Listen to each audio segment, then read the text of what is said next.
Did you know that Startup CPG has an official in-store demo partner? I'm really excited to announce our partnership with Grassroots Marketing. They are awesome for early brands. They have no minimum number of demos, they've got national coverage, and you get full reporting analytics. They work with the big guys like Whole Foods and Sprouts, but also the tastemakers like Central Market, Mother's Market, and they're actually the official demo partner for Erewhon. For the Startup CPG community, there's an introductory rate of $180 for a 3-hour demo for the first 3 months. That'll help you get started, and then their rate goes up to $200. Again, there's no minimum number of demos. That is a huge differentiator because some other agencies I've talked to want you to do an enormous number of demos for each store that you try and a total number of demos that can just be way out of your budget range. It's really hard to find a good demo partner when you're a growing brand. Grassroots is a great one.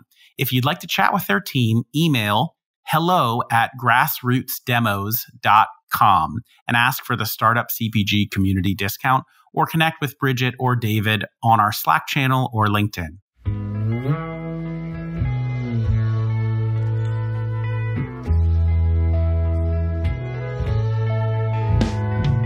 I really love good food. I love bringing good food to people, especially when it's like new brands or new product. I just really think that flavor always wins, and a good tasting product is king in our world. But more importantly, how food brings people together. I think there's a really strong connection to food, and I love to hear people's stories. I love to share stories, and I just love food. It's on my license plate.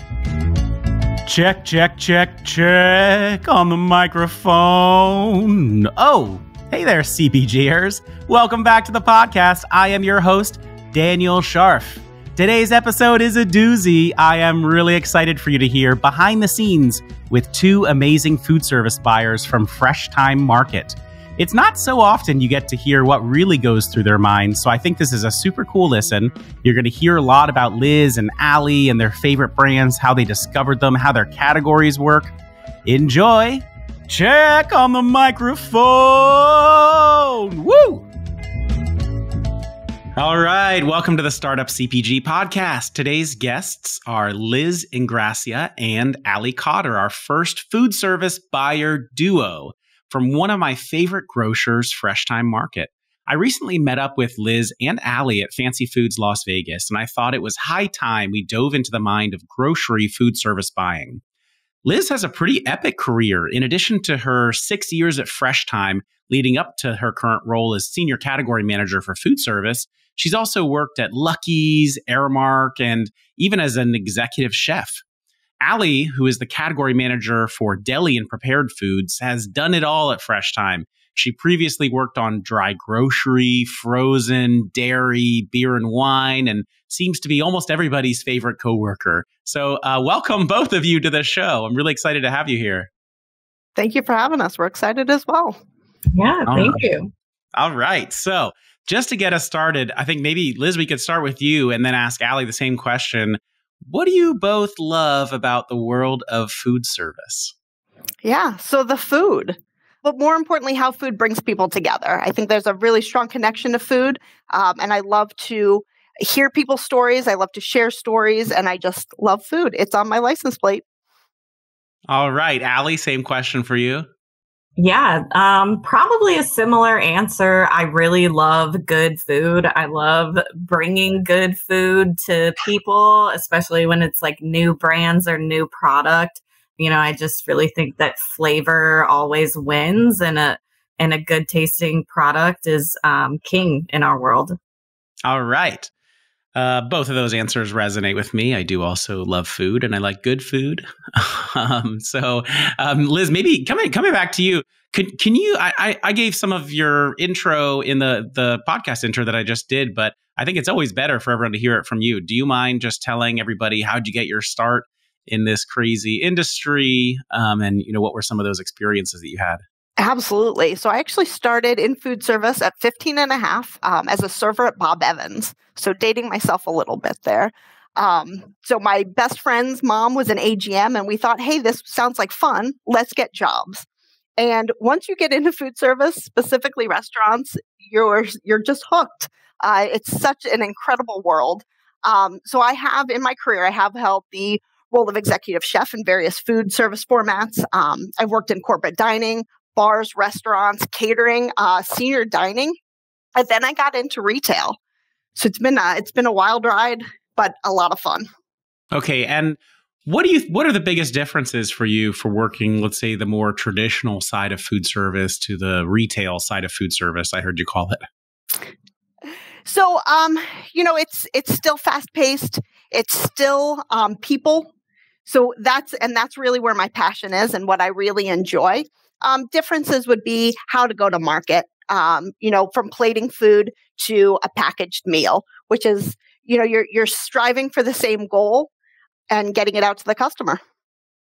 Plating food, so like serving somebody a dish at a restaurant versus packaging food, meaning working with some suppliers and putting together something that could come in like a clamshell package or something that someone would get from like a deli or something like that. Exactly. All right. Cool. And when it comes to then, I guess, the packaged food side of food service and how it works in retail, like how do you think about that? Like, how do you think about the role of that category for the overall store and those consumers? So I think it's really important for our customer. We've got a broad consumer base in our stores. We have stores on campuses. We have urban stores. We have stores that range from value to premium. And the one thing that they're all looking for is really the best quality at an affordable price.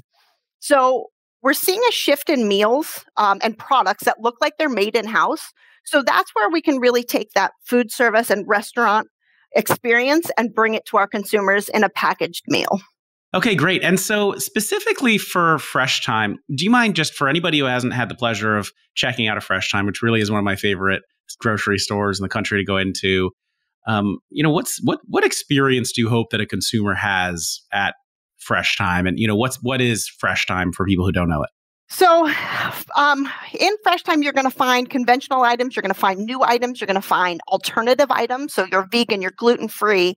And we really want to cater to all of those consumers out there. Wherever they are in their journey is what we say, they'll find it at Fresh Thyme. Okay, perfect. And just in terms of how you operate, I'm guessing so all of the Fresh Thyme stores basically have a significant food service component to it. Like, what is that? How should people think about the food service side of the business? Is it like 5% of the store? Is it 30% of the store? How important is food service to the overall store operation? So we, of course, would like to think it's the most important in the operation. It does account for at least 20% of store sales. Food service in the grocery store can be anything from quick and convenient, so rotisserie chicken, sushi, to elaborate prepared meals, which is something that we're working on pretty closely right now. So we've got that broad customer base, really looking for what they're looking for, and as well as what's new in the market. We also, Allie's done a great job balancing labor struggles in stores with bringing those types of programs to life and how we get those to our customers. Awesome. And just before we jump in and ask the same questions to Allie, can you give everybody just a breakdown of what is it that you do? What is it that Allie does and, the rest of your team? Sure. So I get the pleasure of leading the team. So we've got a deli category manager, bakery category manager, cheese, and then our purchasing coordinator. So they're really here to make the great decisions, what their department will look like, what that vision looks like for the store. I'm here to kind of build their vision to what the operations can actually achieve and how we can bring that to life in our stores. Okay, very good segue. All right, Allie, you are being tagged in now. So Allie, can you also just give us a little bit of your background? I know I mentioned a few things that you've done, but you've had a pretty awesome, interesting, varied career. Tell us about it, please. Yeah. Liz and I, it's kind of weird. We have very similar backgrounds. I started working food service in a restaurant at 14 with my dad and my brothers. So I grew up around the food service channel. I was really excited to get out of restaurants in my 20s. And I've somehow landed back onto the food service desk recently. But I've been with Fresh Thyme for it'll be 9 years this year. And I have really managed quite a few different categories. For the most part, most of my career has been on the center store side of the business. mostly focusing on frozen and dairy, but I started category management with beer and wine. I've always worked really closely with the grocery team. So I've done a little bit of everything. And then I moved over to deli prepared foods last year. They were having a hard time finding somebody. And thank God that we've had Liz there to sit there and mentor us, because I really know how to manage CPG very well, but that prepared food piece of it on the food service side is just such a different beast. And if I didn't have her telling me how to tell a store how to make a sandwich, it would look quite different right now. So I would love to hear more about that. Like, what are the differences that you've been learning about? Yeah, going to market is very different. Even just the way that you plan a promotion with prepared food and deli sometimes it's similar to what you do on the center store side, right? Sometimes it's just, here's a scan, we're going to run a hot price, it's in the ad, great, it's on the shelf. But it can be so different on our end for how to really use those promotional dollars and get the best, plan for both Fresh Thyme and for, the manufacturer as well. And then even just, how an item comes to life can be very, very different. Of course, there's packaged items with UPCs that come in completely ready. But when it came to, yes, I want the stores to make 4 sandwiches, right? We wanted to bring in premium sandwiches.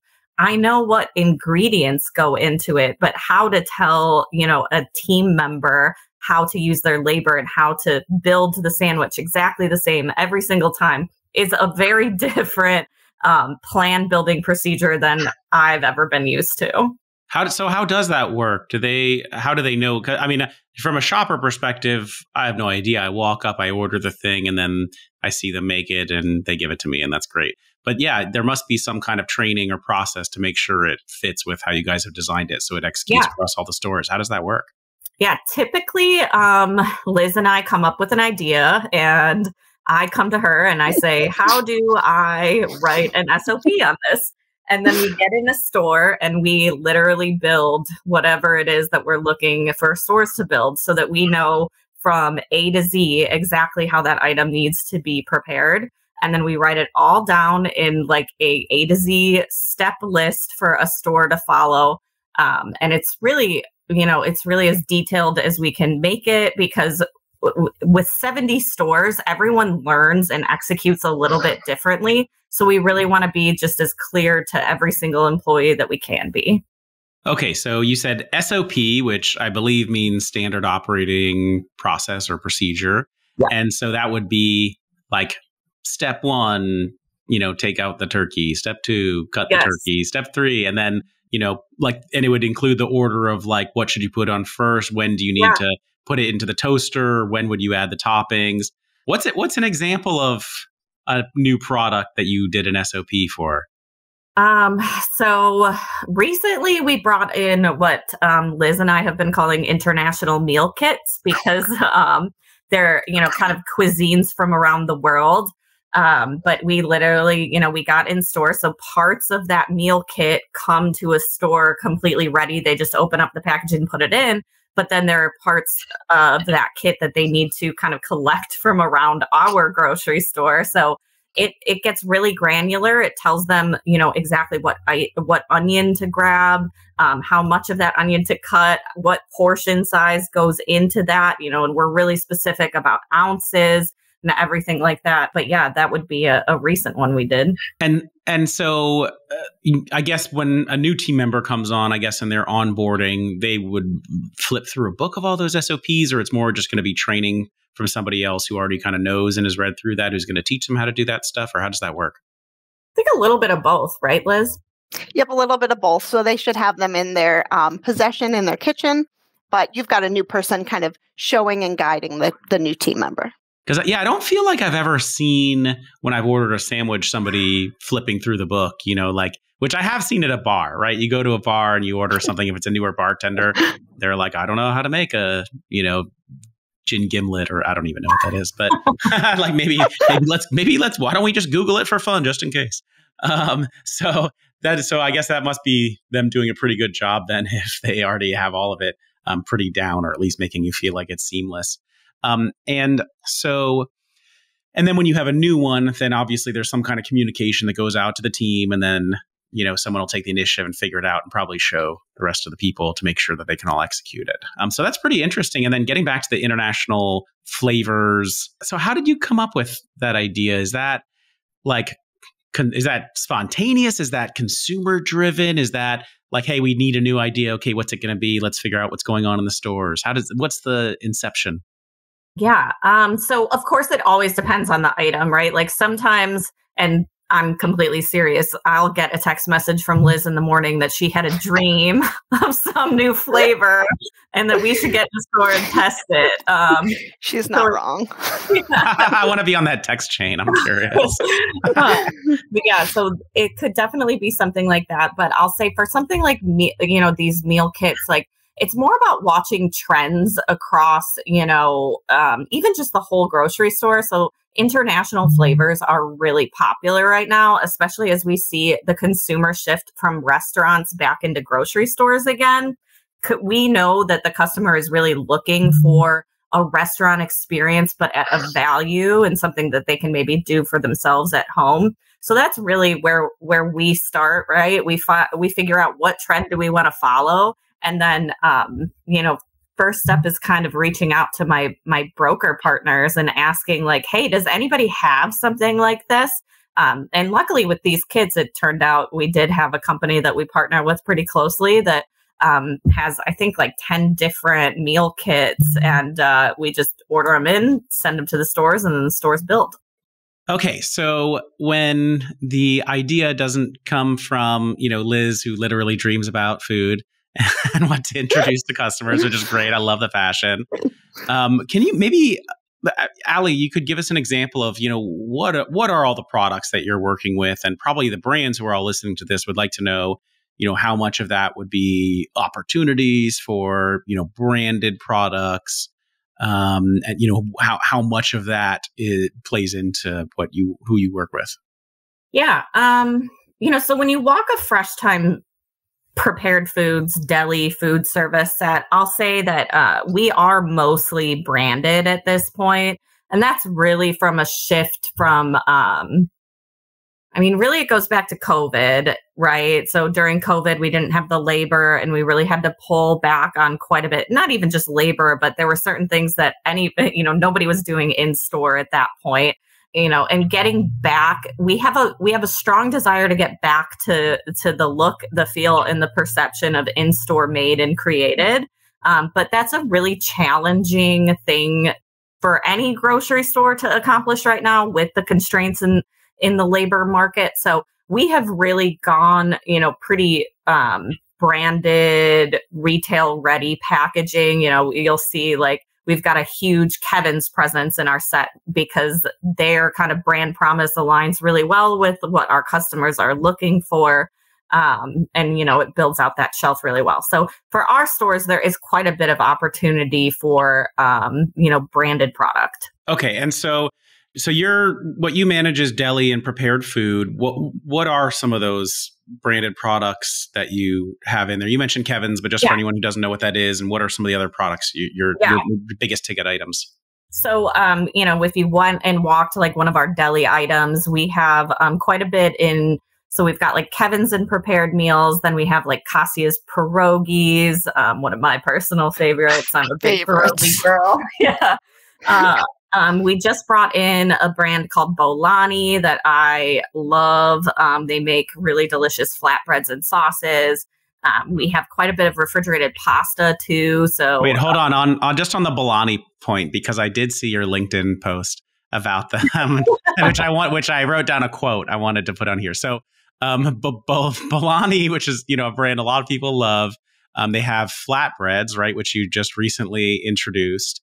And from your LinkedIn post, I'll quote, "These are insanely delicious, and if you haven't tried them, you can't be friends with us." I love it. It's true. So good. Yeah. Well, the demand for being friends with Liz and I are it's so huge that I think that was the best way to yes, and I haven't tried them, but I hope to try them soon so that I can be friends with you guys because I would like to be. I want to be on these text chains, the food dream text chains. So I'm definitely going to run out and get some of those. So, and I think that's a great example. So how did they get on your radar? How did it come to be that they got in your attention and got you to love them so much and then launched with them? I think originally Liz found them right before I came into the deli prepared foods. And she had told me right away, hey, these are really delicious. She had found them, I think, at a food show. I think so. Probably a food show. Yeah. So I had ran into them and met, the owners a few times at a few shows. And I knew that it was something that we wanted for our sets. But we're constantly running into space constraints. I wish that my set was 3 times the size so I could say yes to 3 times, the amount of brands that bring great products to us. But it took about a year to get them in just from a space and timing and making sure that, everything was ready. Because the one thing I never want to personally do is launch a product before it makes sense, because that's just a recipe for failure.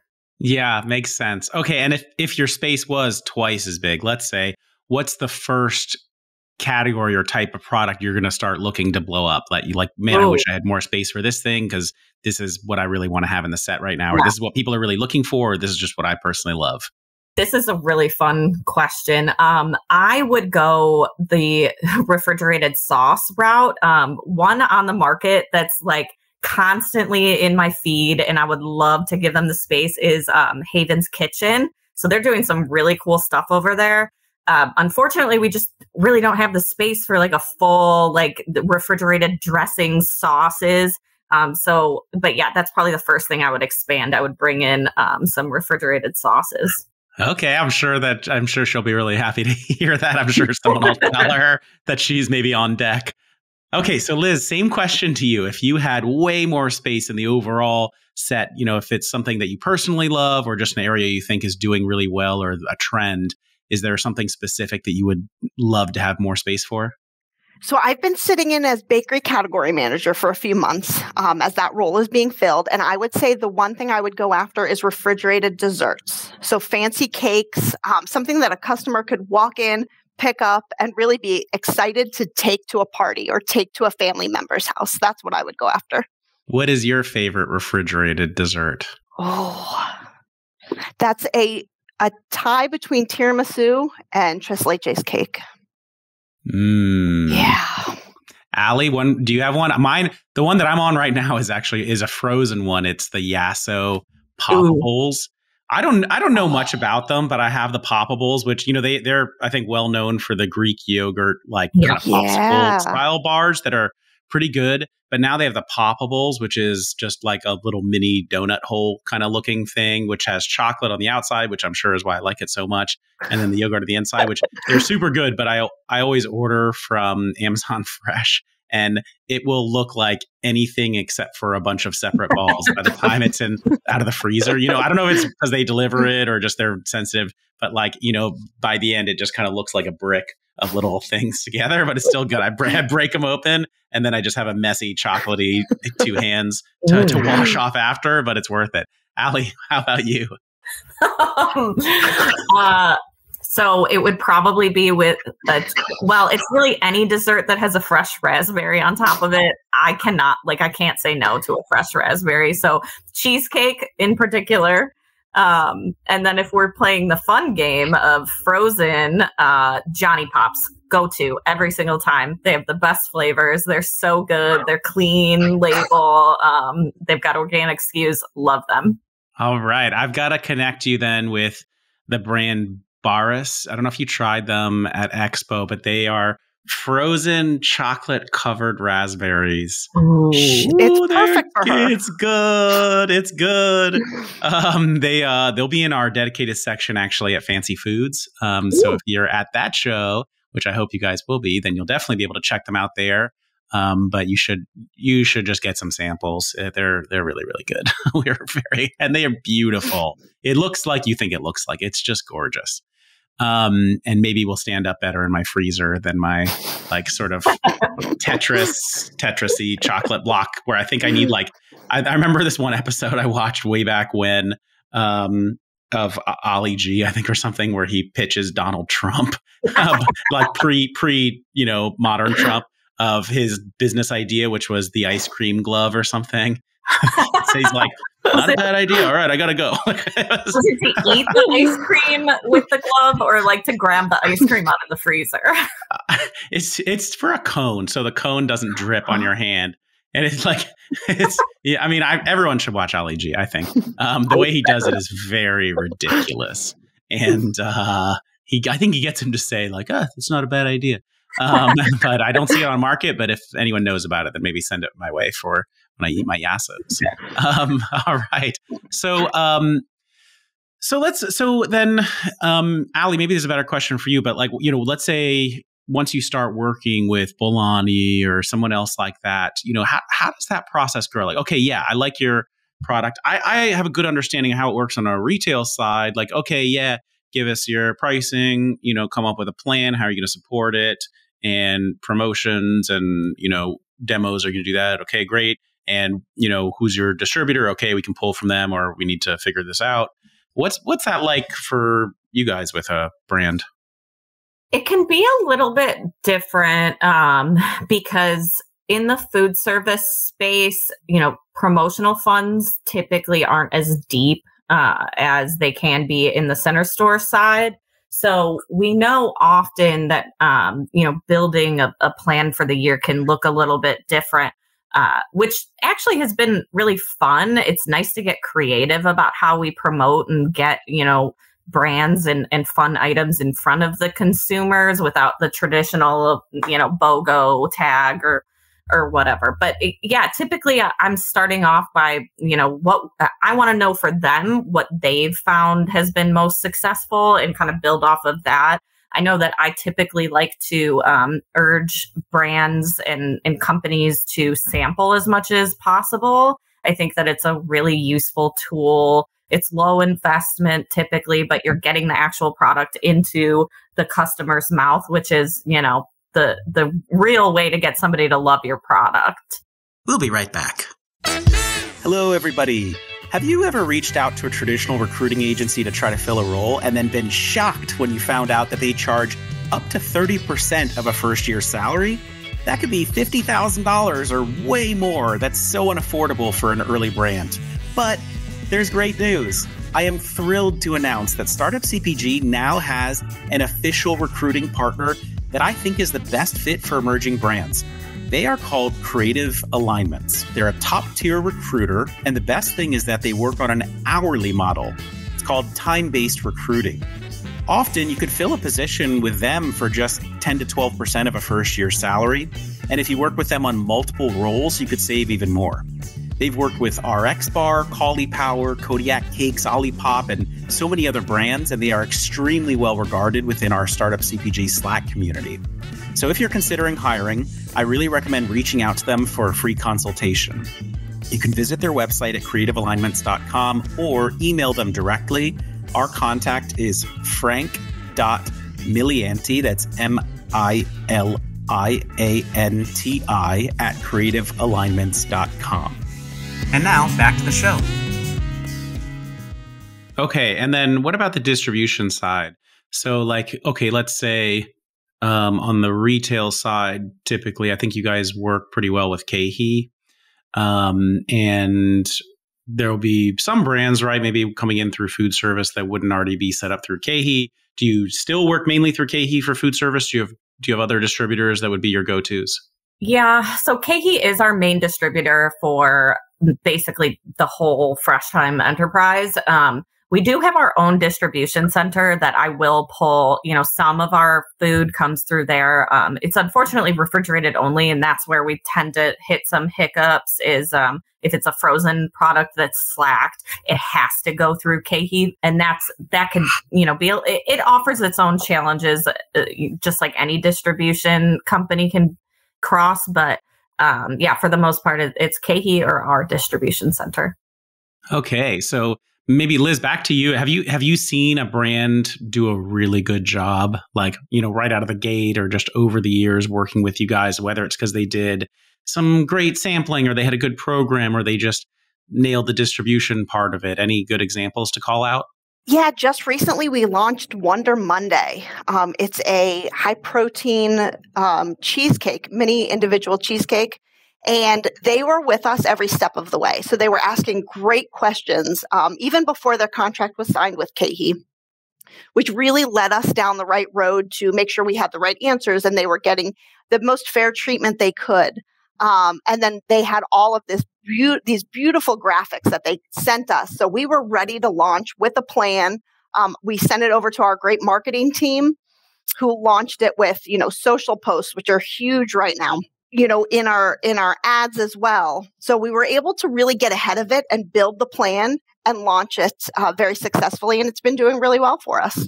And you said they asked all the right questions. What were some of those kind of smart questions that they were sending your way? Yeah. So to be honest, at one point they were concerned about some verbiage in the contract, and it was around spoils.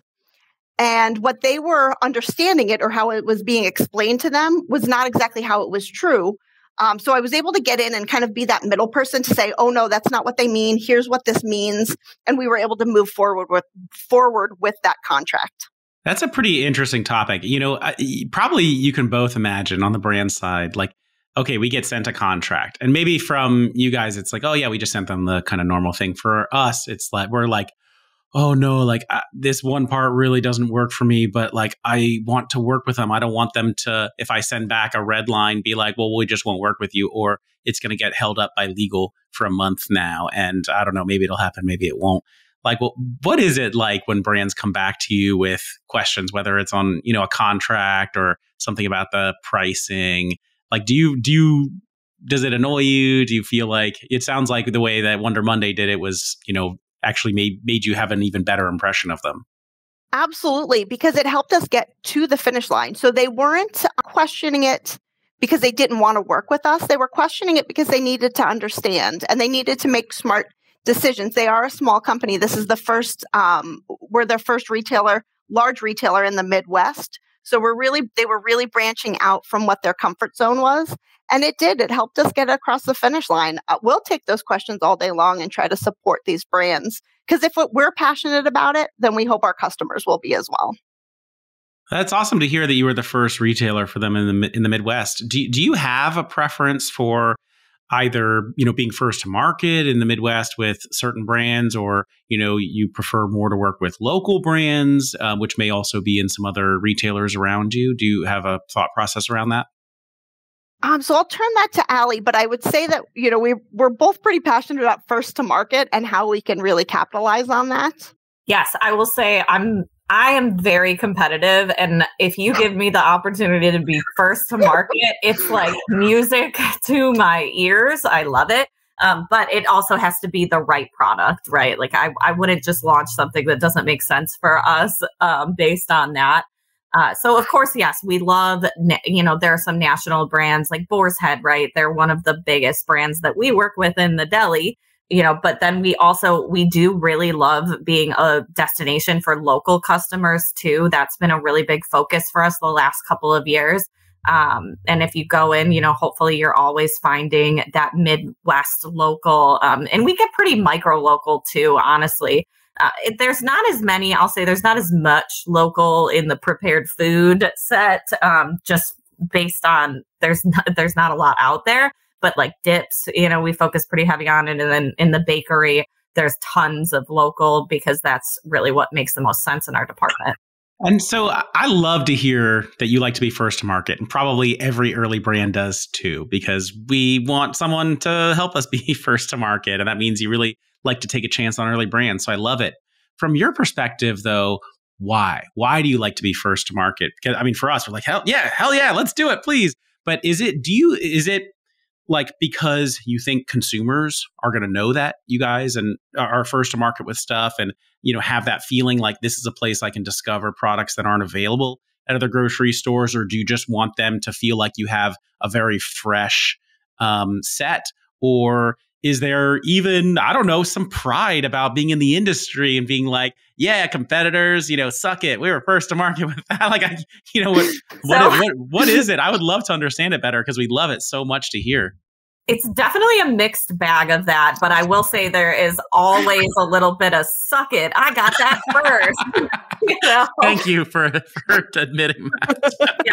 Oh, 1,000. There's no shame. No shame. We are very competitive. Yeah, 1,000%. If I, even Meyer is like kind of our like sister cousin dad. And if I want something for them, I'm like, yes, I beat Meyer, But the real thing is that customers do find it exciting. If there's something that they've never been able to find anywhere else and they walked into a Fresh Thyme and they found it and that even, especially like dietary needs, gluten-free, plant-based, anything like that, and they find this new product that they've never seen, they become loyal to our stores, right? Like they think, that that's the destination for what they're looking for. So plus, it is really important to keep the sets fresh. People get sick of the same old thing being the same old thing. So new product is really important just to keep everything feeling new. It's pretty interesting to hear. And, maybe I've never fully thought through this, but like, when you're going to do a grocery shop, how much are you there just to get the stuff that you usually get? And how much are you open to new products? And I mean, I guess just for myself thinking, like I do actually most of my kind of typical shopping on Amazon Fresh. And then right now I'm getting meals delivered from Factor. I don't know if you guys have tried it, but I'm pretty lazy and it's very easy. It's a heat and eat and it seems to be pretty high quality, but and so, I don't know. I guess usually I'm just like buying the same stuff that I usually get. Although how did I even decide to get that stuff? I don't know. Probably it was new to the set at some point and I saw it or something.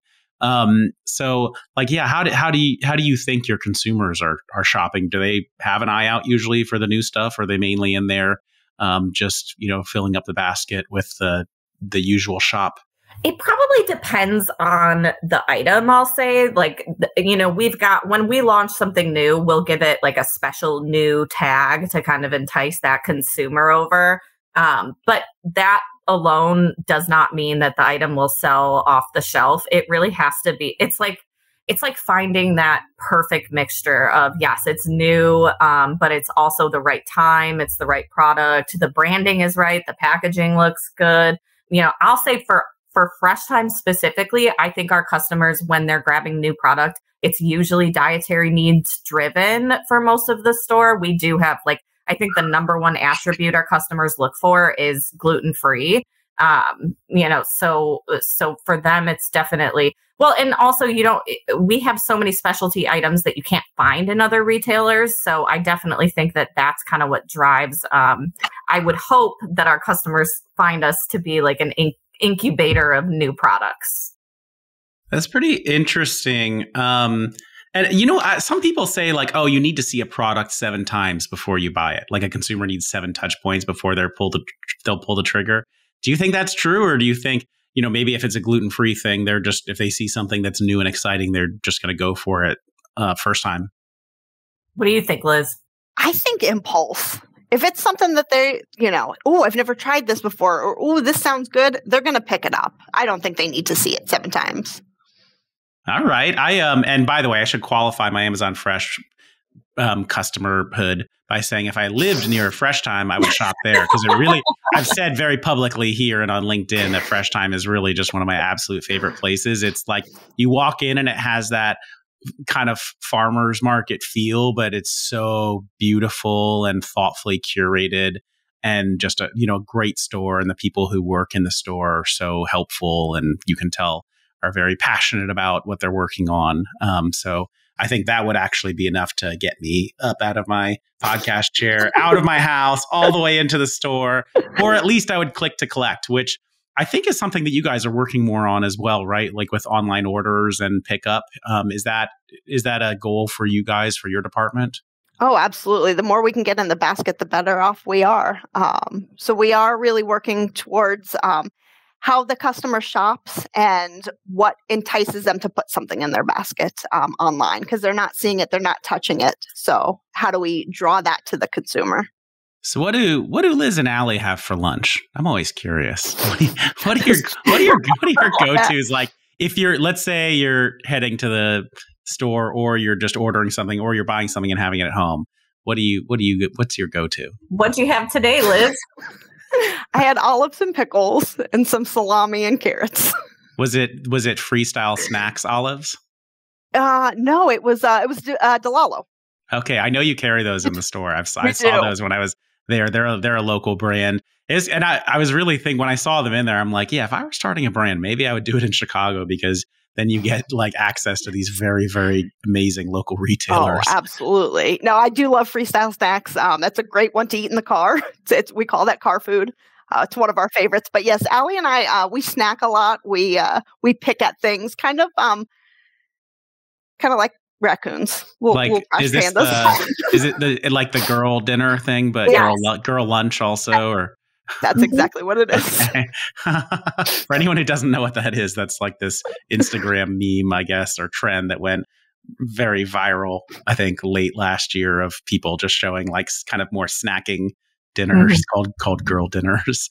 How about Allie? Are you having girl lunch or girl dinner also, or what's going on your plate? Yeah, it's often some sort of, or actually it's nothing. It just depends on the day. But so since coming to the deli, I've become a little bit bougie, and I feel like I have to eat boar's head meat now. Like I love it. It's it's a pricey option, but I've got boar's head sandwiches all the time. And then other than that, if I'm in the office, I'm just hoping that someone else is feeding me, because I have not planned anything. We are really thankful for Bianca on the GM desk, because she feeds us, and she feeds us well. Mm-hmm. There was a breakfast casserole this morning that was outstanding. All right. Sounds like for any brands that have good snacks out there, might be a good sample opportunity for you to send them our way to people who sounds like they like to be taken care of with some delicious samples. So, okay. So, and then, Liz, one thing I wanted to ask you about is, I think you really pride yourself on being a, operational expert, and, like really knowing how to scale and run things smoothly, all across your career, being like a turnaround expert and, working on operational efficiency. How much of your job is really focusing on in-store and, to-store operations versus stuff around the assortment and, customer experience? Yeah, it's really taking the plan that the category managers have put together and taking it to the store. So it's kind of a nice mix between the two. I want them to run their business, and I want them to make their product decisions. And I take it to say, okay, do we have the equipment to execute that? Do we have the labor to execute that? Are there any food safety issues in there? Do we have to get anyone else involved? So I get to mix the two really well, which is really a great passion of mine. So I don't lean as much into the operations as much as I used to.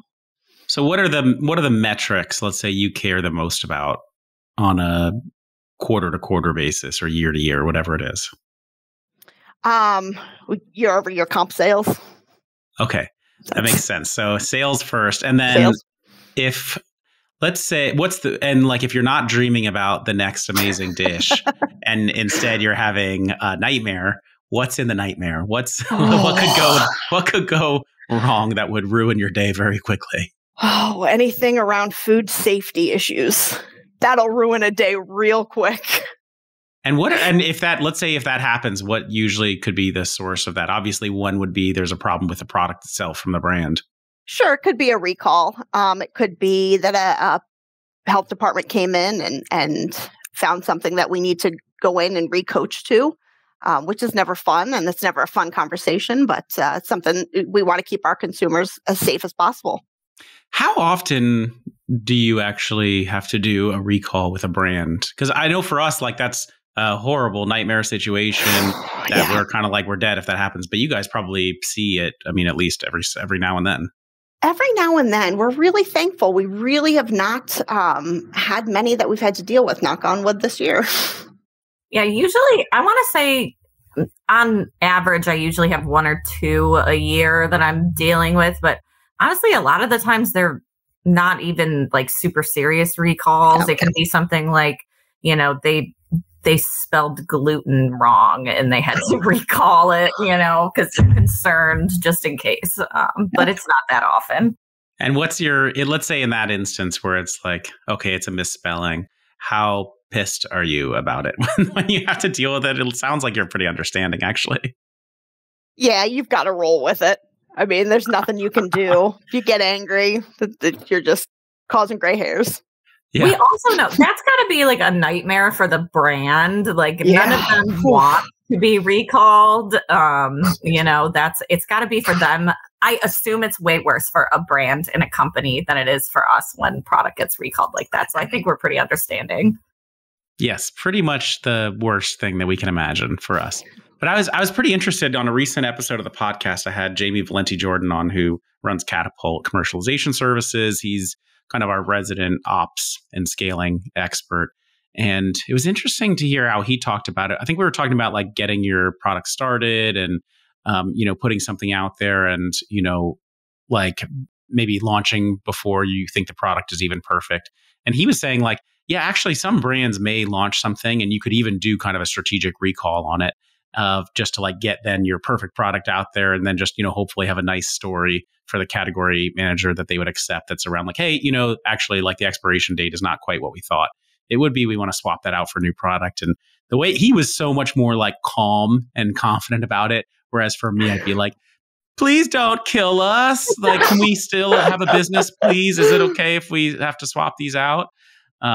So I don't know. It sounds kind of like from your reaction that you might be understanding in that kind of a scenario and not end our world, which is what it does feel like when somebody we're so desperate to have a good relationship with, like Fresh Thyme, it hangs in the balance of a recall. Okay, cool. So I think actually those were the main questions that I was hoping to get through with you guys. I've really learned a ton. Any, Liz or Allie, any other messages or guidance you think would be really helpful for any brands out there to hear from either one of you, whether it's about how to get on your radar or how to, come correct with a good plan if they hook your attention and, are trying to move the conversation forward, or how to just really crush it when they're on shelf in the future? I always said, go into a Fresh Thyme. Tell us how we really will partner together. Not just we think this is going to sell well in your store, but tell us how that's really going to come to life.